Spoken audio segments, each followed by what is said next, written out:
বিসমিল্লাহির রহমানির রহিম। আসসালামু আলাইকুম ভিউয়ার্স। আশা করছি আল্লাহর রহমতে আপনারা সবাই ভালো আছেন। আমিও ভালো আছি। আজকে কিছু গুরুত্বপূর্ণ কথা বলার জন্য আপনাদের মাঝে আমি উপস্থিত হয়েছি। ইদানিং আসলে ফেসবুকে একটু আসা হচ্ছে, লাইভে আসা হচ্ছে, তো বিভিন্ন ভিডিও ছাড়া হচ্ছে। দেশের এই ক্লান্তির লগ্নে যদি সামান্যতম কোনোভাবে সাহায্য করতে পারি তো অবশ্যই ভালো লাগবে। এই ভালো লাগা থেকেই আরকি আপনাদের মাঝে আসা। যাক, যে কথাটি বলতে চাচ্ছিলাম, দেশের কিছু অঞ্চলে বন্যা দেখা দিয়েছে এবং আজকে বিগত কয়দিন হয়ে যাচ্ছে এই বন্যা পরিস্থিতি নিয়ে কিছু জায়গাতে পানি নামতেছে, কিছু জায়গায় পানি বাড়তেছে।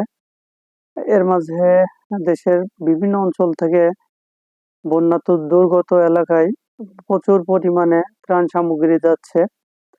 তো আমি আগেও বলেছি এবং এখনো বলতেছি যে শুধু শুকনো খাবার, কাপড়-চোপড় এগুলো দিলে হবে না। কেননা বন্যা পরিস্থিতি যত দিন যাবে তত পানিবাহিত রোগের দেখা দিবে। আসলে আমরা যারা ত্রাণ নিয়ে যাচ্ছি তাদেরকে বিনীতভাবে অনুরোধ করছি, আপনারা কিছু ওষুধ সাথে নিয়ে যান। কেননা যেহেতু এই বন্যা দুর্গত এলাকায় পর্যাপ্ত পরিমাণ মানুষ অসহায় অবস্থায় আছে, পাশাপাশি তাদের খাবার পানির খুব কষ্ট হচ্ছে। আমি আজকে একটি ভিডিও দেখলাম যে একটা ওষুধ দিচ্ছে, ওষুধটা খাওয়ার জন্য সে নিচে থেকে সরাসরি নোংরা পানি খেয়ে নিচ্ছে। আসলে পানির কথা আগেও বলেছি যে পর্যাপ্ত পরিমাণ পানির সংকট যাচ্ছে এই এলাকাগুলোতে। তো আমরা যে পরিমাণে খাবার পানি নিয়ে যাচ্ছি, আসলে চিন্তা করে দেখেন তো আমাদের নিজ বাড়িতে আমরা কতটুকু পানি প্রতিদিন পান করে থাকি। তো সেই ক্ষেত্রে ওইসব জায়গায় ১-২ লিটার পানি আসলে নামমাত্রই। তারপরে আল্লাহ তাআলা আমাদের যতটুকু রিজিকে লিখেছেন তাদের জন্য ততটুকুই হয়তো আল্লাহ তাআলা দিচ্ছেন। তো যাই হোক, আমি আপনাদেরকে একটু বলি, যারা যাবেন এই বন্যা দুর্গত এলাকায় ত্রাণের পাশাপাশি আপনারা ওষুধ নিয়ে যাবেন। আমার কিছু চিকিৎসক ভাইরা ওই সমস্ত এলাকায় কাজ করতেছে, তাদেরকে সাধুবাদ জানাই এবং আরো মেডিকেল টিম যাওয়ার জন্য অনুরোধ করতেছি। যত পানি নেমে যাবে তত এই রোগ আক্রান্ত সংখ্যাটা বাড়বে, বাচ্চাদেরও বাড়বে। যে জাতীয় রোগ হতে পারে আমি আপনাদেরকে একটু বলি।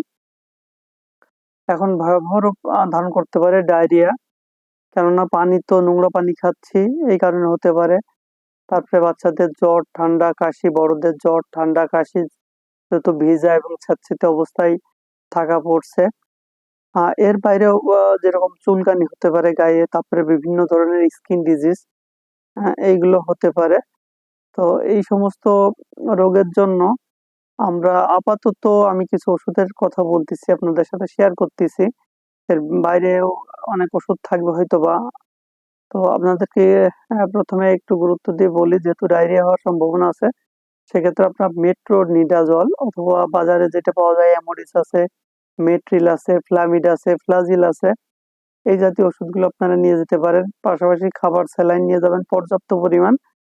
আর এর পাশাপাশি ঠান্ডা জ্বরের জন্য প্যারাসিটামল আছে, যেরকম নাপা, এইস, তারপরে প্যাক ইত্যাদিও আরো বিভিন্ন কোম্পানির ওষুধ পাবেন।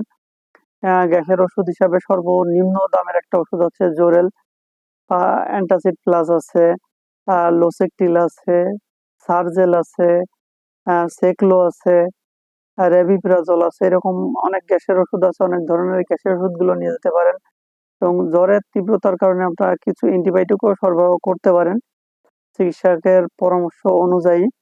এবার আপনার ঠান্ডার জন্য নিতে পারেন যেরকম ক্লোরোফেনামিন আছে, যেরকম হিস্টাসিন আছে, সিনামিন আছে, আর একটু ভালো হলে অ্যালাটল আছে, অ্যালাট আছে, তারপরে ফেক্সোফেনাডিন আছে, তারপরে রুপাটিডিন আছে।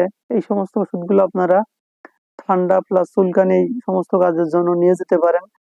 আবার আপনাদেরকে একটু বলি, হেক্সিসোল নিতে পারেন, স্যাভলন নিতে পারেন, তারপরে বিভিন্ন ক্রিম যেরকম ফাজিরাল এইচসি ক্রিম আছে, ব্যাকটুসিন অয়েনমেন্ট আছে, টার্মাডাম আছে, এরকম অসংখ্য ক্রিম আছে যে ক্রিমগুলো আপনি স্কিন ডিজিজের জন্য ব্যবহার করতে পারেন। এই ক্রিমগুলো সাথে নিয়ে যাবেন। এর পাশাপাশি কিছু প্রেশারের রোগী থাকতে পারে এই অঞ্চলে। প্রেশারের জন্য প্রেশারের যে ওষুধগুলো আমাদের বাজারে সচরাচর পাওয়া যায়, এই ওষুধগুলো নিবেন আপনারা। তারপরে ডায়াবেটিক্স এর কিছু রোগী থাকতে পারে, ডায়াবেটিক্স এর প্রাথমিক চিকিৎসার কিছু ওষুধ আপনারা সাথে নিয়ে যেতে পারেন। মানে যে ডিজিজ গুলো আর কি মানুষের হয়ে থাকে সচরাচর আমাদের এরিয়াতে, এই জাতীয় ওষুধগুলো আপনারা সাথে নিয়ে যাবেন। এবং অনুরোধ করে বলতেছি যে ওষুধ আসলে আমরা বাসাতে এক মুঠ ভাত না খাইলে, ওষুধ না খেলে কিন্তু আমাদের দিন আর এখন আর চলে না। তো সেই দৃষ্টিকোণ থেকে আপনাদেরকে অনুরোধ করলাম। আমি কিছু ওষুধের নাম বললাম, আরো এর সাথে আরো অনেক কিছু ওষুধ আপনারা সংযোজন বিয়োজন করতে পারবেন, বা একজন মেডিকেল পার্সনের বা ফিজিশিয়ানের পরামর্শ অনুযায়ী আপনি আরো কিছু ওষুধের সাথে নিতে পারেন। সেক্ষেত্রে মেডিকেল টিমের যদি ব্যবস্থা করতে পারেন তাহলে আরো ভালো হয়। তো আজকে এই পর্যন্ত। নতুন কোনো কথা নিয়ে বা এই বন্যা পরিস্থিতি নিয়ে বা সমাজের আরো কোনো কথা নিয়ে হয়তো বা আপনাদের সামনে আসবো। ভালো লাগলে ভালোবাসবেন, আর ভালো না লাগলে মন থেকে কি করবেন, যেটা ভালো লাগে সেটাই করবেন। তো ভালো থাকবেন সবাইকে। আসসালামু আলাইকুম।